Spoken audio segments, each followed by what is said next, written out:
In front of me is HMD Pulse Plus, and today I would like to show you how you can switch on and use keyboard Clipboard.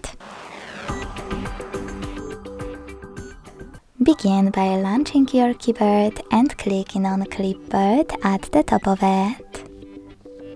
Then to activate it, use this switcher at the top right corner, and to go back to standard keyboard, click on this arrow at the top left one. Then to use it, copy or cut any text.